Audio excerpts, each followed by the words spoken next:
Welcome to the People Who Read People podcast with me, Zach Elwood. This is a podcast aimed at better understanding people. You can learn more about it and see my most popular episodes at behavior-podcast.com. If you like this show, please hit subscribe on the platform you're listening on. That's one way you can show your support for what I do. Have you ever taken the Myers Briggs personality test? This is also sometimes referred to as the 16 personalities test because it categorizes people into one of 16 personality types. I first became acquainted with the Myers Briggs in my mid-20s when I had a job as a video producer at Comcast Cable in Savannah, Georgia. They did a team building activity where we all took the Myers Briggs test and then talked about that and other psychological stuff. I remember thinking that the questions were quite vague and ambiguous, and I could easily imagine answering them differently depending on how I interpreted them or how I was feeling that day. I also remember thinking the 16 personality categories that it lumped people into seemed quite vague as well. All in all, it felt like a non-productive exercise to me. Over the years, I would occasionally hear people talk about the Myers-Briggs in work-related situations. I started thinking again about personality tests, and so I wanted to talk to someone who'd researched and written about the downsides and weaknesses of the Myers-Briggs. This led me to the social psychologist Randy Stein, who'd worked on a couple papers about Myers-Briggs. One paper of his went into several reasons for why the Myers-Briggs fails from a scientific basis, and also just from a practical benefit angle. It also talked about why, despite its rather obvious failings and downsides, people and companies think it's useful and promote it still. If you've ever wondered why do some people dislike the Myers-Briggs so much, or maybe wondered if the Myers-Briggs isn't scientifically respected, can it still be helpful in some way? I think you'll enjoy this talk. Just a note that this talk is on YouTube and includes video. I'll also put some chapter markers to different topics that we discuss in the YouTube video description. Also, if you've had experiences, positive or negative, with Myers-Briggs or other personality tests like the Enneagram, or other ones, please leave a comment in the YouTube comments. Randy has also worked on some interesting research related to political polarization. Towards the end, we talk a bit about his research on that, which is related to how when we dislike an outgroup, we can be drawn to resisting the ideas of people in that group. Basically, conflict can serve to create an anti-conformity dynamic with an outgroup. Randy Stein teaches at California State Polytechnic University in Pomona, California. Okay, here's the talk with Randy Stein. Hey, Randy, thanks for coming on the show. Sure, great to be here. So maybe we could start with your overall impressions of the overall thoughts on the Myers-Briggs test, and maybe a good way to enter that would be if you were a business, if you were in charge of a business, would you use Myers-Briggs at the business, and why or why not? Yeah, so if to take your question literally, if I were in charge, it would be a hard no. Although I'm not always the one in charge. So I think like probably the if I can encapsulate everything wrong with Myers-Briggs, and there's a lot of different ways you could approach talking about what's wrong with it. In a nutshell, I would say there's no such thing as customer service science.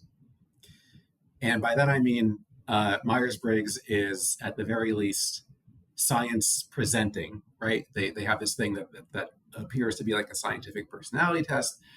They have a manual that is written somewhat in the style of an academic paper. Like there's result sections that have like factor analyses and all sorts of statistics that you would write up if you're an academic studying personality. They have something resembling a theory behind it. So they are at the very least science presenting. But when I say there's no such thing as customer service science, they're science presenting, but in the end, they are a profit-driven company that depends on keeping customers happy. And if it is at all ever the case that they face a conflict between should we do what's scientifically accurate or should we do what will sell us more stuff, it is, of course, the case that they will go with whatever sells us more stuff. Um, and their customers, as with most people in the world, are not necessarily are not experts in scientific academic psychology. So of course those things are going to come up all the time. And again, they're going to make the concessions every time. And I think that's kind of like where all of the issues derive from that, right? Like any issue, plenty of people have found all sorts of issues. It's not like, how are we going to fix this? It's like, how can we sweep this under the rug or like reframe it in some way? And there's all sorts of issues that we can go into them. But I guess maybe back to your question. So like if it were me, I would say, what is it we're trying to get at here? Like, maybe do we even want to avoid personality tests? But it's not me. And to the question of like, if it's someone else's business, the reason why a Myers Briggs consultant would be hired, right, is because you're trying to like tell some story about making your employees come together, right?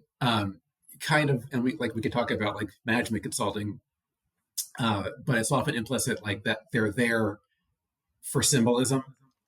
Right, it's a way to build team team unity, give a nod to team unity kind of thing. Right. So it's entirely possible that even if there is like zero value to the Myers Briggs test itself, which I think, like, if I were going to round it to a number, it would probably be zero. If you have a consultant who is like skilled at getting people to talk, I mean, on that level, like, sure, there could be value. I would say there's probably still some. It's not great to have like employees or anyone else like believing things about themselves that aren't true, or other people. Yeah, right. But like, can you, or even if you don't have a consultant, can you just like give your employees the Myers Briggs test, or like the company that I used to work at, make up your own Myers Briggs test because the official one costs money? Will that get them talking? Sure. And that could be beneficial in some way. Right. Just talking about it, right. Yeah. So if you're purely at the level of like, we need to tell a story, we need to show our bosses that we did something to help our employees come together. Yeah. It could do that, but that's really more like we're trying to save it and justify it, rather than starting with like, what is this thing? Does it actually do what they say it is? Yeah, it kind of reminds me of I was talking to somebody about astrology, and they were saying similarly, like you could imagine benefits from just talking about astrology, in the sense of it can help somebody become more aware of how people are different. Like there could be some benefits, but and you could theoretically see that, even as you think astrology is complete bullshit. But it's like it's kind of like a separate thing from whether the thing itself is valid or at the very least, totally irrespective of any scientific validity, like, it takes you on a ride. Right. You think about things. True. Yeah. It gets you thinking about things. Yeah. Right. Which doesn't take much, I guess. Yeah. That's kind of the, you can think about, very low bar. Like many things get you to think about things and make you think about helpful things. But yeah, so maybe that's a good way into, I mean, one of the things that surprised me, I can't actually remember offhand if it was in your paper, which I really liked your paper, or if it was in another paper. I'm pretty sure it was in your paper, about the fact that I didn't know that you could just choose what personality type you want to have. That's true about the Myers-Briggs? Yeah, essentially. So about 5 years ago, I wrote a paper with a colleague of mine, Alex Swan, where we basically tried to take all the publicly available information that we could at the time on Myers-Briggs and evaluate it as if it is a scientific theory, which again, they present themselves as such. And one of the things we did was, like, if you're evaluating a theory, which is something that's, I think, not traditionally taught in undergraduate education, but we basically took that kind of approach. And so like one of the things that should be true of a good scientific theory is there shouldn't be internal contradictions. It shouldn't say that like both X and not X are true. And we found that if you look at the Myers Briggs manual, which as far as I know, it was written in like late '90s and is still the manual that they go by today, as far as I know. What they say is, it gives you take the assessment, and at the end it gives you your type, right? And what they say is like, if it feels wrong, if you feel like there's some other type that you associate with, you can just pick that. And so number one, that's a great example of like customer service science. That's just give the people what they want. Yeah, that's just like really literally on the nose. Like we have they have this giant manual, hundreds of pages about all the statistics behind supposedly that it's a reliable test, even though like other people think it's not. But they've spilled a lot of ink at least saying that it is. But if you don't like what it says, you can just change it. And the other part of that, which I think is maybe even more telling, to get back to the idea of a theory shouldn't have contradictions. What they say in their official copy and on their website, at least at the time I looked at their website earlier today, it looks like they kind of backed off this. But what they say is everybody has a true type. There's like this thing inside of you, I guess presumably inside your brain, that represents like the true essence of who you are, and then presumably like the assessment reveals it for you, right? So the contradiction is like if they are allowing you to essentially choose your own type, which is basically like if you're allowed to say no, I don't like the result, I'm going to go with this one instead of that one. Is true type hidden or not? Yeah, how much do we know our own true type? Yeah, because like if I have the freedom just to say like, okay, like this thing said I'm an INFP, but I want to be an INFJ, and then they say, okay, like, well, that is the real you. Okay, like, is it hidden or is it just like what I think it is, right? So those are the kinds of things that we look for, and like when you start thinking in terms of that, evaluating as if it is a legitimate theory, a lot of things start falling apart. Yeah, which I think that also relates to, the limits of self-knowledge and also like how much you're expressing your preferences on those things versus like what you really like. Because when I've taken those kind of tests, it's like I can kind of imagine people choosing what they want to be like versus how they really express in the world, Yeah, and that's an interesting it's an interesting way that they sort of like box themselves into a corner. Which again, like from a customer service perspective, doesn't really matter. But if we're talking about like, is this an actual personality assessment? It matters quite a bit. Which is the type, technically, according to their definition, is about your preferences, right? Not your actual behavior. The questions on the assessment, I would say, if you look at it like kind of mix it both, but they kind of feel like they're more about the behavior. And again, that adds some ambiguity because like you could have the actions of an introvert, but the preferences of an extrovert, right? So like you might like say like, okay, if you ask me, do I tend to talk at parties? No, but I feel like deep within me is an extrovert, like waiting to come out, right? Right. So like, which is, and this is another like scientific theory issue because like with a scientific theory, you're supposed to have clear predictions. But if the questions are about preferences and the preferences may or may not match behavior, it's like, well, like which you're saying there is a real me, which is it? Is it my preference or is it my behavior? They just say that as preferences, but like why? But why? Like it could. Right. You could easily make the case that like, well, anybody could think anything about themselves. Your behavior is what really matters and is more reflective of the real you. And they just kind of sidestep that entirely, right? Again, like from a customer service perspective, like that dichotomy, if anything, like draws people a little bit deeper into it because you get to think about like, the differences between my preferences and my actions. But it means the assessment itself doesn't really say much because like there's that lack of clarity there.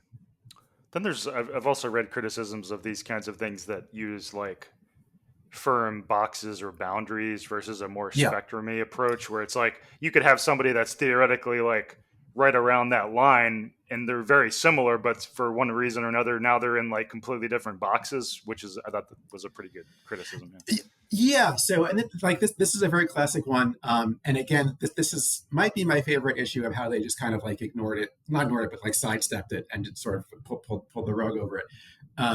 So, if you take like a psych class, a social psych class, or a personality psych class, a day one kind of a thing is, for the most part, everything exists on a spectrum rather than being in boxes. Meaning, most personality attributes are traits rather than discrete states, right? Like with introversion versus extroversion, for example, most people are not like hard one or the other. Most people fall in the middle, which is most things in life. Like most things in life are normally distributed like that. So this is by definition a problem for sorting people into boxes, and like even with the Myers Briggs assessment, a classic criticism was, even with the assessment that they put out, you get a range, right? It's not, you don't get scores that are concentrated on poles. You get a range of people concentrated towards the middle. So the way they get around that, and again, like this is in their manual. If you're reading it as like a social scientist, it's like, why are they saying this out loud? But if you're reading it as like, oh, they're just trying to make people happy, then it makes perfect sense. So what they say in the manual is they just change the way that it's scored so that you can't really score in the middle, right? So basically, the way this is supposed to work is like you have a theory, you test it. If the test makes it seem like the theory isn't correct, like you give up on or you change the theory. So what they do is like, well, we have this theory that people are sorted into types. We collected data on it. It doesn't seem like that's true. Let's keep the theory and just change how we score it. Right. Yeah. Right. Which is totally backwards, right? Like it's good evidence that people don't actually sort themselves into types, but like we're still going to keep on doing that anyway, and just change the scoring so that it helps do that. Gotcha. Yep. So am I correct in thinking? I mean, the four effect has a lot to do with this when it comes to people who say they find a lot of value in these and this and other personality tests like the Enneagram. When it comes to people who say, "Oh, I really correspond with that," is the four effect related to that in your opinion? And could you talk a little bit about what that is? I think so. So I mean, there's 16 types, right? And they sound different, right? Like extrovert sounds different than introvert, right? Like feeling feels different than intuition feels different from what's it, analysis? I think it's analytic or something. Like that. Yeah. They sound different, but if you go like they have definite descriptions of each of the types. If you read them, they do tend to be worded fairly vaguely. And they tend to have sentences like along the lines of like it's describing like intuition. It's like, oh, like you tend to be someone who like what is currently going on in the present, you think about how it applies to the future. And of course, everyone's going to say yes to that because you're just describing how the human mind works, right? You're like, yes, I'm human. Yeah, yes, right. So yeah, I mean, like they might sound different, but when you actually read the descriptions, I think you can reasonably make the case that like whatever type it assigns you to at the end, you're going to be able to see it in yourself, just because they're so. Which is what the Forer effect is, right? Like if you give people vague statements like, "Hey, like sometimes I feel like being outgoing, sometimes I don't," right? People will tend to read that as accurate, which is true because it is true of most people. But they'll also tend to see it as like, oh, like something deep has been revealed about me, which really it hasn't, because it's not a very specific statement. Right, which is the same way that, they say, psychic stuff, astrology stuff works on the Forer effect because we're or con artistry in general kind of works on the same principle where it's like, well, we think somebody knows something about us based on some vague statements, right? Right. Um, well, yeah, and the thing that strikes me there is like I can imagine just like taking a few hours and creating my own personality test like off the top of my head. And as Yeah. long as I like hit upon some of the major points which most people think of, like introversion, extroversion, uh, you know, being more analytical versus being more intuitive, like these kind of broad tendencies, like I just Yeah. feel like if I just created my own off the top of my head, and I gave it to people would be like, oh, that's really smart, I can really see myself in that, Yeah. which I think gets to the Yeah. like how easy these things are to strike chords with people, right? It's like if you know Yeah. And one of the things that that Myers Briggs uses uh, to give off the appearance of validity is the most commonly used personality assessment in academic psychology is a thing called the Big Five, and a couple of the dimensions of Myers Briggs do correlate with a couple of dimensions of the Big Five. The most obvious one is one of the dimensions of Big Five is extroversion, which does correlate with the MBTI extroversion versus introversion dimension. Um, it's nice.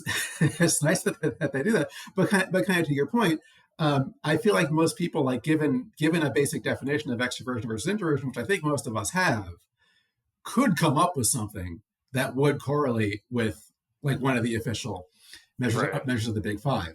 Um, so it's not really that does. I mean, that's good for them that it correlates somewhat with the Big Five.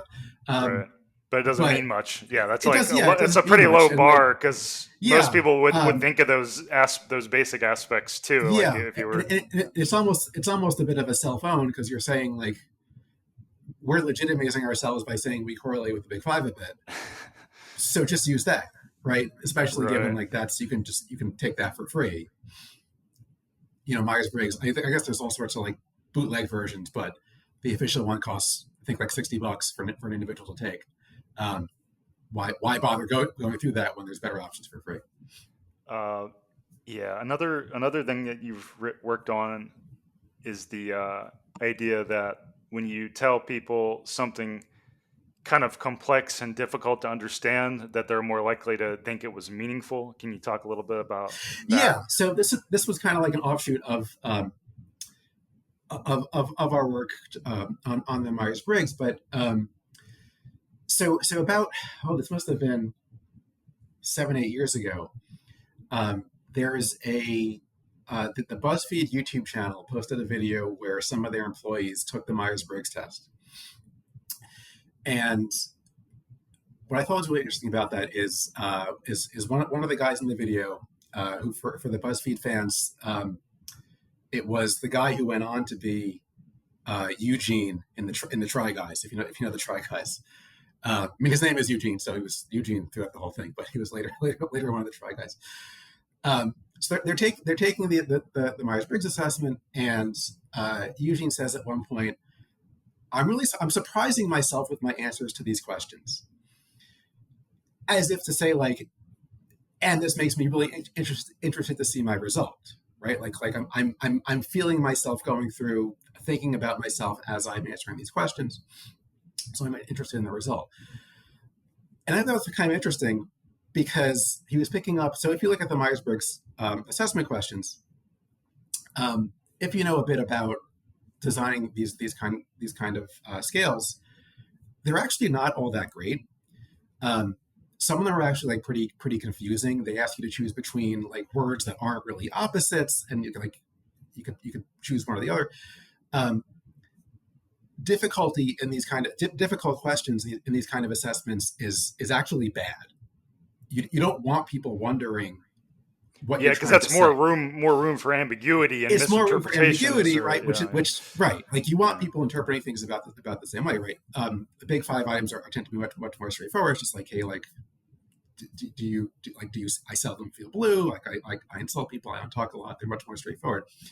So I thought what was interesting was he's picking up on that difficulty, which should be a bad thing. and a clue that like maybe there's something wrong with this assessment. But he was flipping it around as like, no, like this is a sign that it's really deep. Getting at something. Yeah. So we did a bunch of studies like based on that premise. And we didn't use the official Myers Briggs. We used a competitor to it that's called the KTS, Kiosi Temperament Sorter. And we used we made up our own assessments that were kind of like BuzzFeed quizzes, where it's like which color describes you the most. And what we found was the more difficult we made the questions. And we did that basically by adding ambiguity.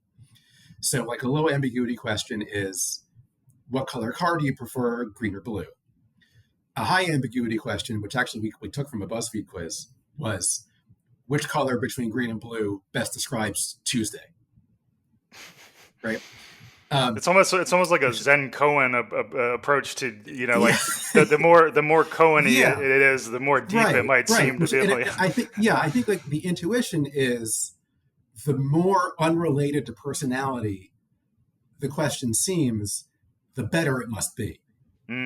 But of course, it's the total opposite. So that's what we found. Like the harder we made the questions, even if we made them like nonsense, people would pick up on the difficulty, and they would associate that difficulty with depth, meaning the harder it is, the more I think this is getting at the real me, right?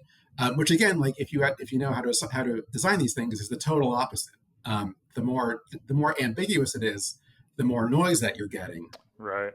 So you're not really reading much of anything. So yeah, at least some of the experience of taking the Myers Briggs assessment is like picking up on that ambiguity and thinking that, because I'm not really sure what the answer is here, it must really be getting at something like really deep down inside. It makes you think I'm exploring some unknown parts of myself or something. It has that appearance or can feel like that. Yeah. Which I mean, to go back to your first question, that kind of thing is like, as a conversation starter, sure, right? Like if I ask you like, hey, like, which do you think is more you, breakfast or lunch, right? And you you start to, even when I raise that question to myself, I feel myself starting to think about it. Right. It's like a good party game or a date kickoff or something. It's like it's a good way to start talking about like, hey, like what kind of food do you like, or like what's your daily routine, right? And you might eventually get to something meaningful, but that initial question is like not a good personality assessment question on its own.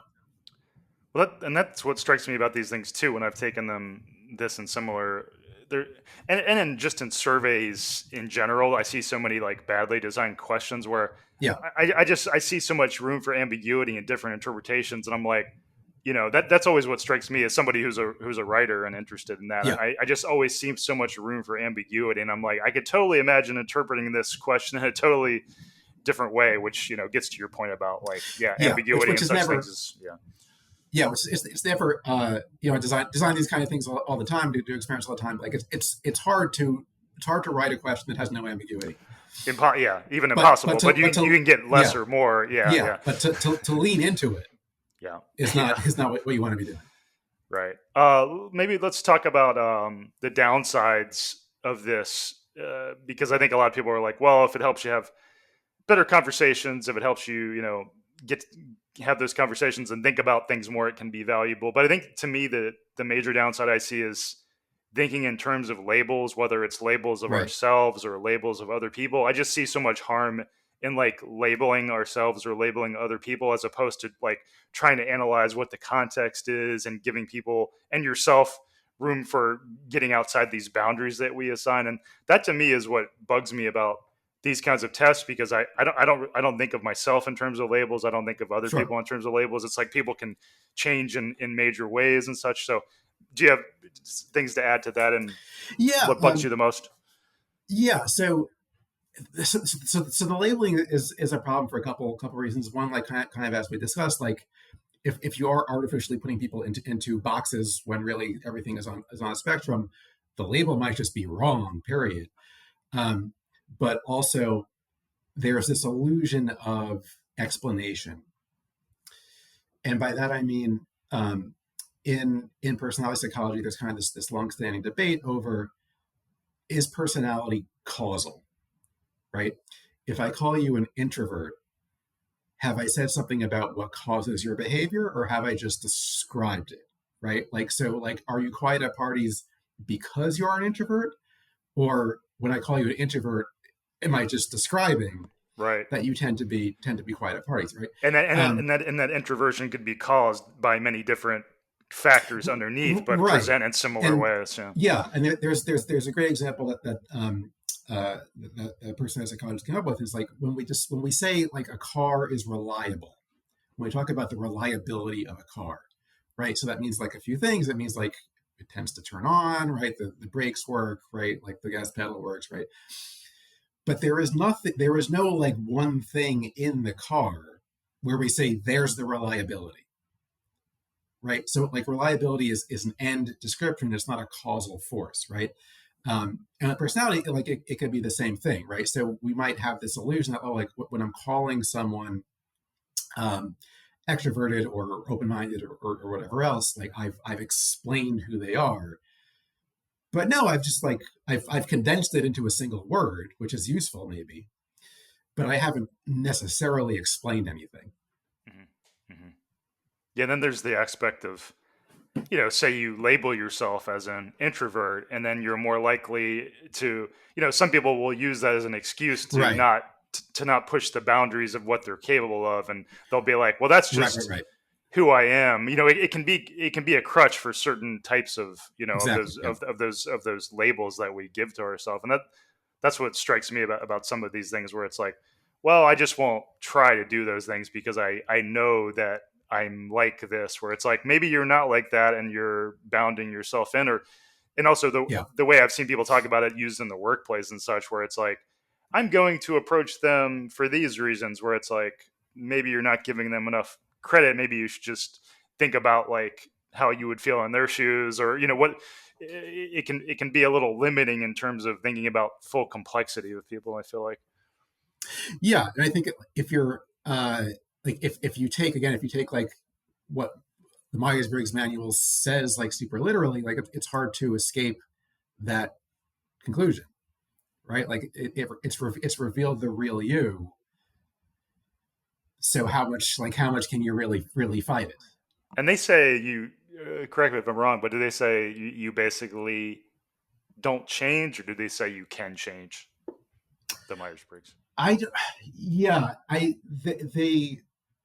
they say I mean, I've definitely seen something like if you've already had your if you've taken the assessment earlier in life, you don't need to take it Oh, later. really? Yeah, Because actually, I've also seen people say that you can take it over time, and based on just how you're feeling, yeah, you'll get yeah, different right. One of results the too, which is right. So yeah. what like one of the classic problems with it is like so a personality assessment is supposed to be reliable, meaning like if I take it on Monday, I take it on Friday, I should get the same results. Um, Folks who have looked into this say with Myers Briggs that doesn't work that way. They say it does. It's kind of hard to know like what's real and what's not on that. Um, but either way, they do at least imply that it's supposed to be stable over time. And like I if it is like yeah. if it's a true type that you're born with, it would be weird to be like, okay, but by the way, it changes when you're 50 or whatever. Yeah, I wonder if they get into it where, as a way to defend it, where they're like, well, if you had actually tried a little bit harder when you took it, you would have got your true type, but you're not taking it seriously enough, so it keeps changing when you take it. Something like this, where it's like Yeah, yeah, they'll put the blame on somebody for not like yeah, yeah, really trying yeah, hard exactly. enough to take it. I don't know, but I would imagine that's maybe a strategy. Um, and I did happen to notice, after I looked at your work on personality tests, I happened to notice that you'd also worked on some political polarization related things that Yeah, interested me, because I've worked on that myself. I've actually been working on that kind of thing full time over the last year. But yeah, you had a paper that talked about the tendency for people to resist the opinions of groups that they morally oppose or dislike. Can you talk a little bit about that research? And the thing that interests me there, as somebody who thinks a lot about polarization and how we come to these divergent narratives, opposed narratives, is, and I talk about this in my polarization books, about how we can be drawn to being unlike people that we dislike, the groups that we dislike, which kind of has this like mhm, polarizing force for all of these issues and beliefs that get aligned on either side. So maybe you could talk a little bit about your research there and how you view that kind of like pressure to not be like them or something. Yeah. So the finding there was basically we have this like instinctive, automatic, I guess you could say almost like repulsion to the views of people that we morally dislike, like even for like things that don't matter. Like if we hear what their favorite ice cream flavor Minor is, things. like, yeah. So to go into a little bit more, the prevailing opinion in social psychology at the time was people are intuitively cooperative. Kind of like for evolutionary reasons, we tend to go along with one another. That's kind of help us with teamwork and help the species survive. When you put people under time pressure, when people are playing games where they can either like cooperate or compete with one another. If you put them under time pressure, they tend to be more cooperative rather than more competitive. So I thought like, okay, maybe, but what if it's like people who you morally despise? Like will that intuitive cooperation still be there? So basically, I did a couple studies where I trained people to like understand their automatic reactions. So in psychology, there's this thing called the Stroop test, where you see a word on the screen and you have to say the color that the ink is printed in. So if it's the word red printed in red, it's really easy. If it's the word red printed in green and you have to say green, that takes you like a second because you have to suppress the earth to say red. So basically, I put people on the Stroop task and said, like, do you feel that? Like that's this thing called action. It's you like fighting your instincts. Then did this other thing where I had people like gave people a bunch of preferences, like, hey, like what's your favorite ice cream, chocolate or vanilla, that kind of a thing. And I said, like, oh, by the way, this was before the 2016 election. Oh, by the way, Trump supporters prefer chocolate, right? And then I asked people, like, tell me what your favorite is again. And it turned out that when you morally disagreed with the group, so if I tell you like Trump supporters prefer chocolate and you're this is 2016, you're a Hillary supporter, right? Basically, like people feel the automatic urge to now say the opposite, even though I'm just asking them to say their own thing again. So that was kind of the point there. People like maybe in general are intuitively cooperative, but if it's a group that we don't like, it's intuitively the opposite. We feel that automatic pressure to distance ourselves, like you said, even for things that don't really matter. That's a great one. I mean, it's actually really interesting because I had been looking for research like this. I'd seen some other ones, but not as direct as yours. But, yeah. And I was actually trying to, I put some things like that in my book, but it's funny that I just happened to contact you from the Myers Briggs thing, and you've worked on something that I was actually looking for that research and I couldn't find it before. Thanks for coming on, Randy. This was an interesting conversation, and thanks for your work and your time. Yeah, my pleasure. That was a talk with the social psychologist Randy Stein, who teaches at California State Polytechnic University in Pomona. If after hearing this you wonder if I shouldn't do the Myers Briggs, but I want to learn about personality, what should I do? Randy recommended that instead of getting into personality tests, maybe take a class about psychology or find a short intro to psychology type of syllabus online. In other words, consider if you really need a personality test of any sort and instead maybe just learn about some basic psychological teachings. This has been the People Who Read People podcast with me, Zach Elwood. If you enjoyed this podcast, please subscribe to it, and please let me know what you thought of it in the YouTube comments if you would. If you have ideas for future show topics, please let me know that too. Thanks for your interest. Music by Small Skies.